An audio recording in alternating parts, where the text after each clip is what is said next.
What if we told you there was a war so astonishingly brief, it makes all other conflicts seem like epic sagas in comparison? Join us on a journey into the depths of history to unravel the enigmatic tale of the Anglo-Zanzibar War of 1896, a war that blazed across the stage of time in mere minutes. In the story of the shortest war in history, we'll delve into the events, the personalities, and the dramatic showdown that forever etched this astonishing war into the annals of history. On August 27, 1896, a remarkable and lightning-fast conflict unfolded, forever etching its place in history. The United Kingdom and the Zanzibar Sultanate clashed in what would become known as the Anglo-Zanzibar War, the shortest recorded war ever, lasting a mere 38 to 45 minutes. The war's swift ignition was fueled by the death of the pro-British Sultan Hamad bin Thuwaini and his successor, Sultan Khalid bin Bargash, who had defied a key British agreement. This standoff led to a pivotal moment at 9 o'clock local time when the British, led by Rear Admiral Harry Rawson, confronted Khalid's forces. The clash's ferocity, marked by bombardment and naval battles, left 500 lives lost on one side and just a single injured British sailor. Ultimately, this brief but impactful encounter reshaped the geopolitical landscape, marking the end of the Zanzibar Sultanate and ushering in an era of British dominance in the region. Background: it used to be an island country in the Indian Ocean, near Tanganyika. Now it is part of Tanzania. The main island, Unguja, had been officially controlled by the Sultans of Oman since 1698, when they drove out the Portuguese settlers who had claimed it in 1499. In 1858, Sultan Majid bin Said declared the island to be separate from Oman, which was recognized by the UK. This separated the Sultanate from Oman. Bargash bin Said, the second Sultan and Khalid's father, was forced to abdicate because the British threatened to blockade the island. The next sultans made Zanzibar town their home and seat of government. A palace complex was built on the waterfront there. The palace, the Beit al-Hukm, and the Beit al-Ajaib were all there by 1896. The House of Wonders was a ceremonial palace that was said to be the first building in East Africa to have electricity. The complex was mostly made of local wood and wasn't meant to be defensive. The three main buildings were lined up next to each other and connected by wooden-covered bridges above street level.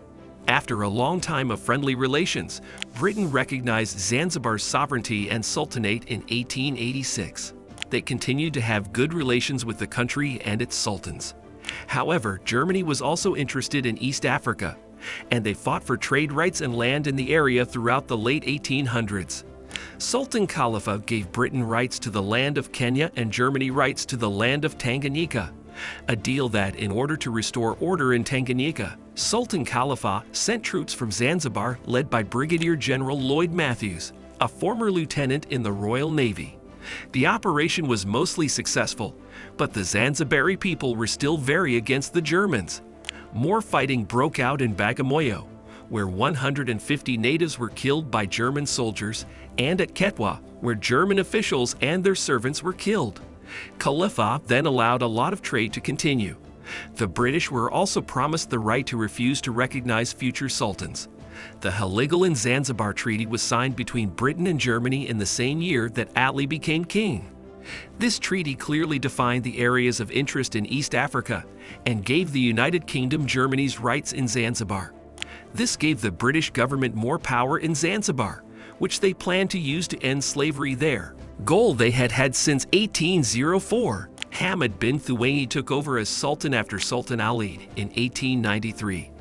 Even though Hamad had a good relationship with the British, some of his people didn't like how the British were taking over the country more and more, leading an army, and ending the lucrative slave trade.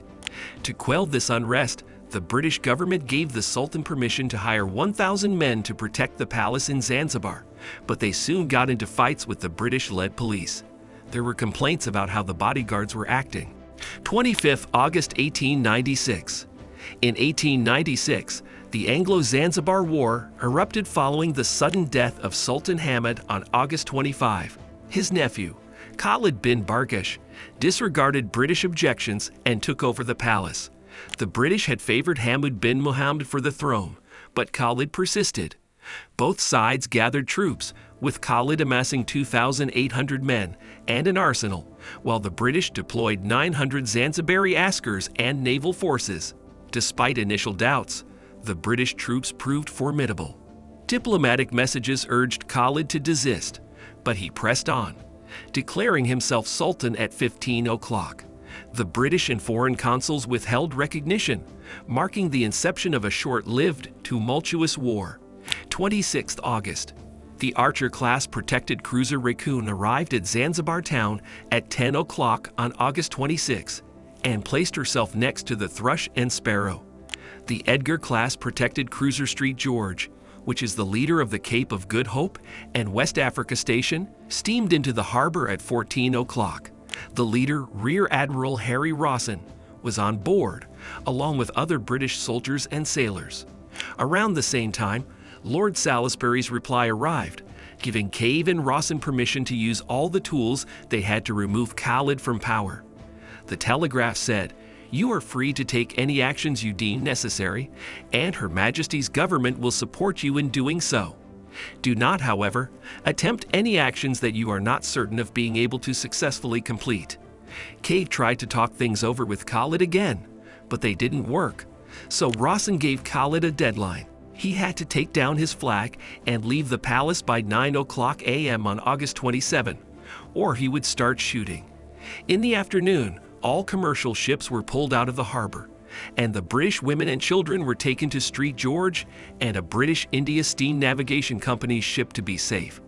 That night, Consul Mohan said, "The silence that hung over Zanzibar was awful. Usually drums were beating or babies were crying, but that night there was not a sound at all. War." At 8 o'clock on August 27th, Khalid sent a messenger to ask Cave to talk. The consul told Khalid that he would only be saved if he agreed to the terms of the ultimatum. At 8:30, Khalid sent another messenger to say, "We have no intention of hauling down our flag, and we do not believe you would open fire on us." Cave replied, "We do not want to open fire, but unless you do as you are told, we shall certainly do so." At 8:50, Khalid sent another messenger to say, "We have no intention of hauling down our flag, and we do not believe you would open fire on us." General Lloyd Matthews told the British ships to start bombing at exactly 9 o'clock a.m. At 9:02 a.m., Her Majesty's ships Raccoon, Thrush, and Sparrow all fired at the palace at the same time. An Arab 12-pounder gun was destroyed by Thrush's first shot right away. 3,000 guards, servants, and slaves were inside the mostly wooden castle.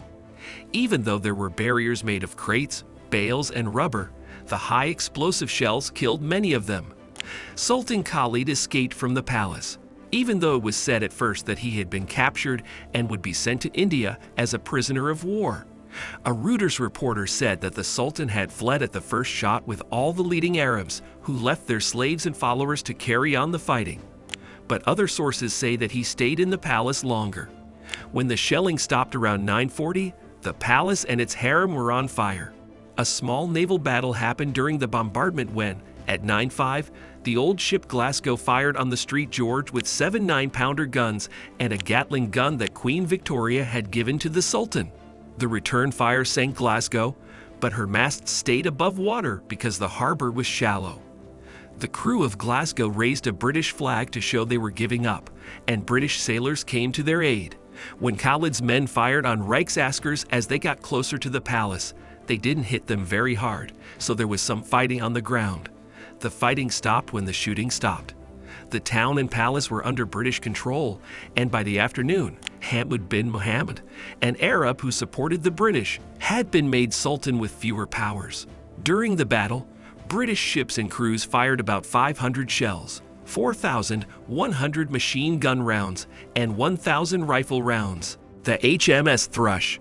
The bombardment killed or hurt about 500 Zanzibari men and women, most of them in the palace fire. It is not known how many of these people were fighting, but Khalid's gun crews were said to have been decimated. One petty officer severely injured on Thrush later recovered. After running away from the palace, Sultan Khalid, Captain Salah, and about 40 of his followers went to the German consulate for safety. There, they were watched by 10 armed German sailors and Marines, and Matthews put men outside to arrest them if they tried to leave. The German consul, Albrecht von Reichenberg, who had just been posted and would later become governor of German East Africa, refused to hand Khalid over to the British because he was his country's citizen. At 10 o'clock on October 2nd, the Imperial German Navy ship CNS Siedler arrived in port. One of Siedler's boats made it up to the consulate's garden gate at high tide, so Khalid could walk straight from the consulate grounds to a German warship without being arrested. He was taken from the boat to Siedler and then to Dar es Salaam in German East Africa. Khalid was captured by British forces in 1916 during the East African campaign of World War I. Sultan Hamud, a British ally, led a government largely controlled by the British to save costs in governing Zanzibar. Following the war, at British request, Hamud abolished all forms of slavery, albeit a slow process that saw only 17,293 slaves freed within a decade. The war significantly damaged the castle complex, leading to the demolition of the harem, lighthouse, and palace.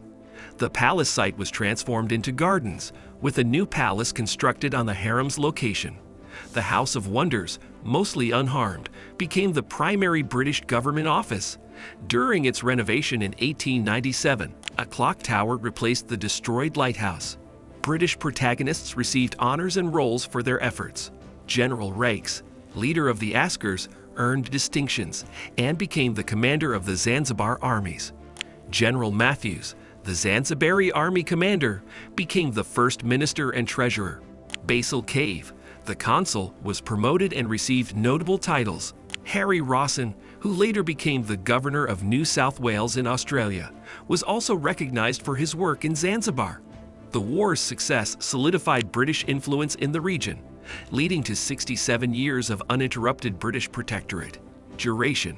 Some sources say the war lasted less than 3/4 of an hour, making it one of the shortest in known history. Other sources say it lasted 38 and 45 minutes, but the 38-minute length is the one that is most often used. There are different versions because people don't agree on what the beginning and end of a war really mean.